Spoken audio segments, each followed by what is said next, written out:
નમસ્કાર વિદ્યાર્થી મિત્રો, ઓમ એજ્યુકેશન ચેનલમાં આપનું હાર્દિક સ્વાગત છે। આજે આપણે આ વિડીયોમાં 6 જાન્યુઆરીના રોજ લેવાયેલ એકમ કસોટી અંતર્ગત અંગ્રેજીમાં જે યુનિટ 1 માંથી પ્રશ્ન બેંક હતી એ પ્રશ્ન બેંકનું સંપૂર્ણ સોલ્યુશન કરવાનું છે। ધોરણ 8 વિષય અંગ્રેજી। પ્રશ્ન નંબર 1 માં આપેલું છે read the stanza and answer the question. કાવ્ય પંક્તિ વાંચો, અભ્યાસ કરો અને પ્રશ્નના જવાબ લખો। વિદ્યાર્થી મિત્રો, અહીં પ્રશ્નના જવાબ આપેલા છે, તમે કાવ્યનો અભ્યાસ કરી લેજો, પ્રશ્નનું સોલ્યુશન કરી લઈએ।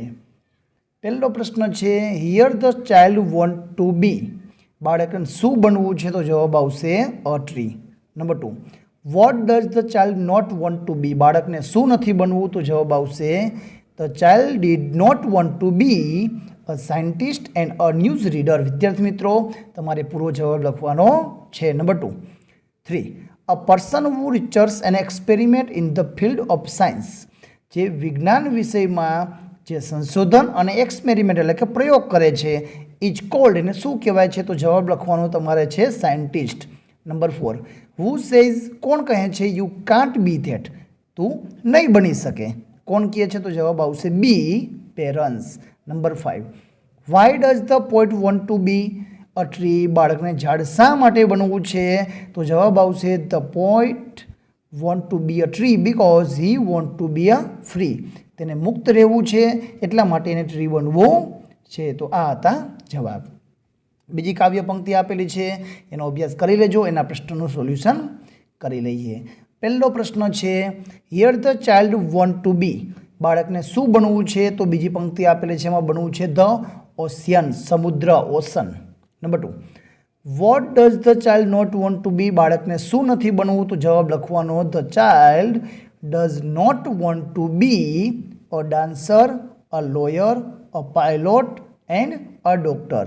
નંબર 3 અ પર્સન કે who cures disease and gives medicine treatment. એક વ્યક્તિ કે જે કોઈ પણ રોગનો ઇલાજ કરે છે એન્ડ સારવાર કરીને દવાઓ આપે છે, ને શું કહેવાય તો જવાબ આવશે અ ડૉક્ટર। વિદ્યાર્થી મિત્રો, જો તમે અમારી ચેનલ ઉપર નવા હોય તો ચેનલને સબસ્ક્રાઈબ કરી લેજો, જેથી કરીને બીજી પ્રશ્ન બેંકના સોલ્યુશનના વિડીયો તમને મળતા રહે। નંબર 4 માં છે who says you can't be that. કોણ કહે છે તમે નહીં કરી શકો તો જવાબ આવશે parents. Number 5 why does the poet want to be a ocean. સમુદ્ર શા માટે બનવું છે તો જવાબ પૂરો લખવાનો છે the poet want to be the ocean. Why છે તો because he want use whales will swim in him. Whale માછલી અંદર તરી શકે તેની અંદર, એટલા માટે એને સમુદ્ર બનવું છે।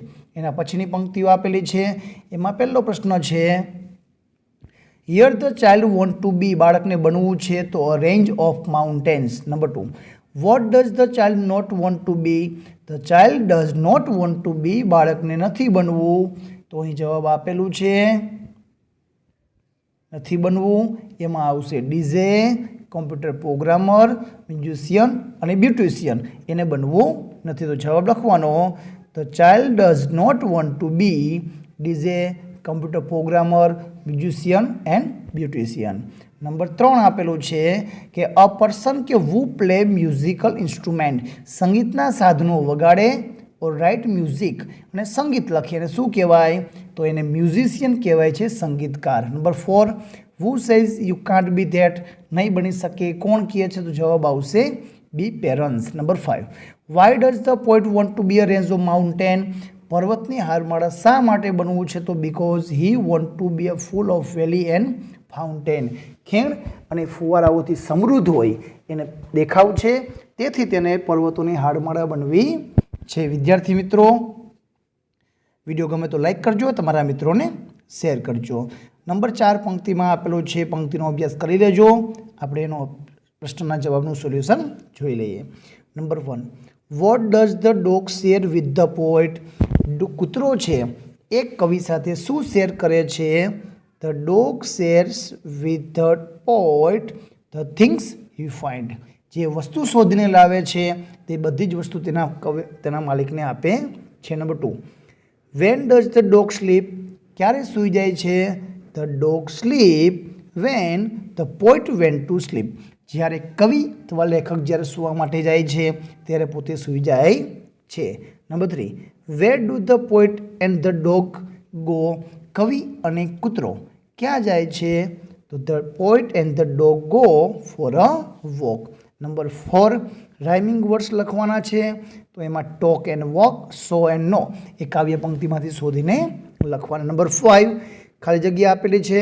લિસન એટલે સાંભળવું, તો ઇયર કાન દ્વારા સાંભળી, તો સી એટલે જોવું, તો એમાં આવશે આઈ, આંખ દ્વારા જોઈએ છે. એના પછીની પંક્તિ પણ એવી જ છે કે who gave a rupees a poet? કવિને 1 રૂપિયો કોણ આપે છે? તો જવાબ આવશે Mrs Sweety. Number 2, the flower was dead, so ખાલી જગ્યા કમ્પ્લીટ ધ લાઇન, સો તેથી આઈ બોટ સમ થ્રેડ, મેં દોરી ખરીદી.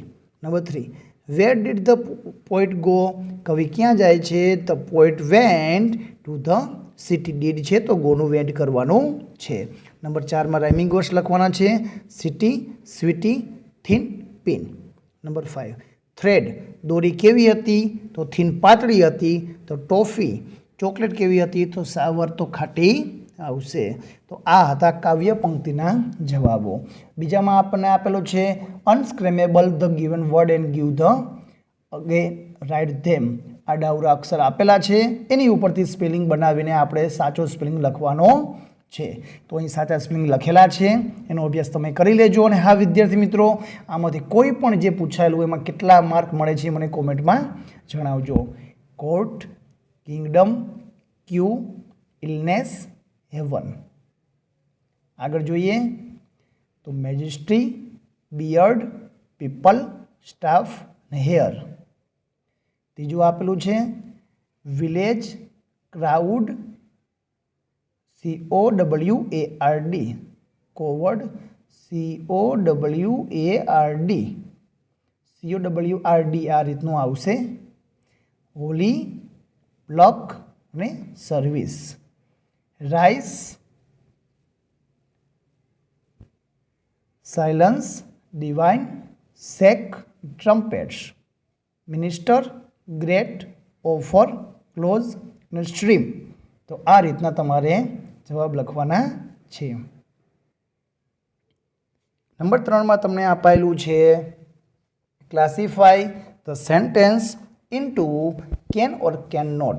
અંદર પેરેગ્રાફમાં આવતા વાક્યને આપણે કેન અને કેન નોટમાં વિભાજિત કરવાના છે. તમારે જવાબમાં આ રીતે કેન અને કેન નોટના 2 ભાગ પડી લેવાના છે. વાક્ય આપેલા છે એમાંથી જે કેનવાળા વાક્ય હોય એ કેનવાળા વિભાગમાં લખવાના છે, અને કેન નોટવાળા વાક્ય હોય એ તમારે કેન નોટ વિભાગમાં લખવાના છે. વિદ્યાર્થી મિત્રો, આપણે કેન નોટને બદલે કાંઠ પણ આપી શકે. તો અહીંયા આપણને જે વાક્ય આપેલા છે એ વાક્યનો તમે અભ્યાસ કરી લેજો. મેં તમને અંડરલાઈન કરેલા આપેલા છે કેન અથવા કાંઠ, જેમાં આવતા હોય એમાં વાક્ય તમે વિભાજિત કરી લેજો અને તમે શું લખેલું છે એનો જવાબ ચેક કરી લેજો. કે નીચે આપેલા પેરેગ્રાફમાંથી કોઈ પણ એક પેરેગ્રાફ તમને તમારા શિક્ષક દ્વારા લખાવવામાં આવ્યો હશે. પેલું એક્ઝામ્પલ જોઈ લઈએ. પહેલા વાક્યમાં કેનવાળું વાક્ય છે તો આપણે કેનમાં લખવાનું. અહીંયા કાંટવાળું વાક્ય છે તો કેન નોટમાં લખવાનું. કેનવાળું વાક્ય છે તો કેનમાં લખવાનું. એ કાંટવાળું વાક્ય છે તો એ કાંટમાં લખવાનું. આ વાક્ય કેનવાળું છે તો એ કેનમાં લખવાનું છે. તો આ રીતના વાક્યને વિભાજિત કરવાના છે. તો દરેકમાં કેન અને કેનની નોટની નીચે અંડરલાઈન કરેલી છે. એના જવાબ તમે ચેક કરી લેજો અને કેટલા માર્ક મળે છે મને કોમેન્ટમાં જણાવજો. પ્રશ્ન નંબર 4માં આપેલી છે fill in the blank using appropriate word given in the bracket. કૌંસમાં આપેલો યોગ્ય શબ્દ વડે ખાલી જગ્યા પૂર્ણ કરવાની છે. વિદ્યાર્થી મિત્રો, અહીં આપણને મોડલ વર્બ આપેલા છે કેન, મે, મસ્ટ, શુડ અને શુડ નોટ. કેન જે ક્રિયા આપણે કરી શકીએ ત્યાં કેન. મે પરવાનગી લેવા માટે વપરાય છે.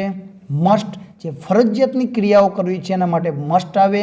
શુડ જે આપણી નૈતિક ફરજ છે કરવું જોઈએ, અને શુડ નોટ તો ન કરવું જોઈએ એવો એનો અર્થ થાય છે.